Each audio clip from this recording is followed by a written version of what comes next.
Hi friends, அஸ்ஸலாமு அலைக்கும். Welcome to taste with us Tamil. இன்னைக்கு நம்ம restaurant style veg hakka noodles தான் பார்க்க போகிறோம். வாங்க ரெசிபி எப்படின்னு பார்க்கலாம். இதுவரையிலும் எங்கள் சேனலை சப்ஸ்கிரைப் பண்ணாதவங்க மறக்காமல் சப்ஸ்கிரைப் பண்ணிக்கோங்க. ஒரு கடாயில் 2 டீஸ்பூன் எண்ணெய் சேர்த்து எண்ணெய் சூடானதும் 5 பல் பொடியாக நறுக்கின பூண்டு சேர்த்து 2 நிமிஷம் வதக்கி விடணும். பூண்டு நல்லா பொரிஞ்சு மணம் வரும் பொழுது 2 நீளமாக நறுக்கின பெரிய வெங்காயம், 2 கீறின பச்சை மிளகாய், நீளமாக நறுக்கின சிவப்பு குடமிளகாய், நீளமாக நறுக்கின கேரட் சேர்த்து 2 நிமிஷம் நல்லா வதக்கி விடணும்.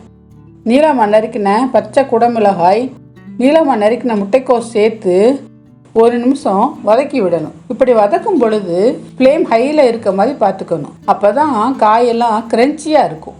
இப்போ 1/2 டீஸ்பூன் சில்லி ஃப்ளேக்ஸ், 1/2 டீஸ்பூன் தக்காளி சாஸ், 1/2 டீஸ்பூன் சோயா சாஸ் சேர்த்து நல்லா கலந்து விட்டு தேவையான அளவு உப்பு, 1/2 டீஸ்பூன் சர்க்கரை சேர்த்து 1 நிமிஷம் நல்லா கலந்து விட்டு நம்ம குழையாமல் வேக வச்சு எடுத்து வச்சிருக்க நூடுல்ஸை சேர்த்து நல்லா கிளறி விட்டு இறக்கினா சுவையான வெஜ் ஹக்கா நூடுல்ஸ் ரெடி. உங்ககிட்ட வெங்காயத்தால் இருந்தால் கடைசியாக நறுக்கி சேர்த்துக்கோங்க.